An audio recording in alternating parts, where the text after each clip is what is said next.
ഒരു തെറ്റിനാൽ തറവാട് മുഴുവൻ നഷ്ടമായി. അതുകൊണ്ട് ബാപ്പയും ഉമ്മയും കഷ്ടത്തിലായി. അതുമാത്രമല്ല ലിബാസുടൻ തറ പറ്റലായി. സുബ്ഹാന റബ്ബി ഗുഹ്യവും പ്രത്യക്ഷമായി. ഇല കൊണ്ട് നഗ്നത മുഴുവൻ തുനിയുന്നതായി. അതിനന്ന് വൃക്ഷം പലതിനോടും തെണ്ടലായി. കൃപ തോന്നി അത്തിമരം അതിൻ്റില നൽകലായി. അതുകൊണ്ട് ഗുഹ്യം ഇരുവരും മറക്കുന്നതായി. നഖത്തിൻ്റെ ഘനവും വർണ്ണവും നിലനിന്ന തൊലിയും കറുത്ത് ഘനം കുറഞ്ഞതുമന്ന അവർക്കും നമുക്കും ലോകവും സിജനായി. ഞെരുക്കങ്ങളും കുഴപ്പങ്ങളും ചുമടായി.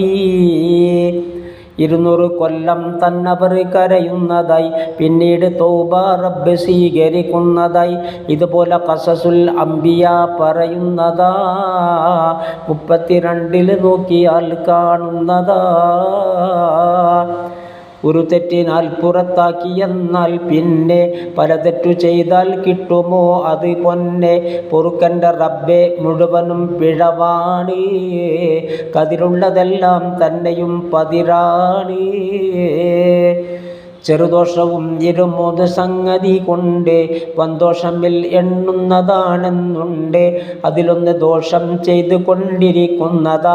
അതിൽ തന്നെ വീണ്ടും പോകുവാനുറക്കുന്നതാ.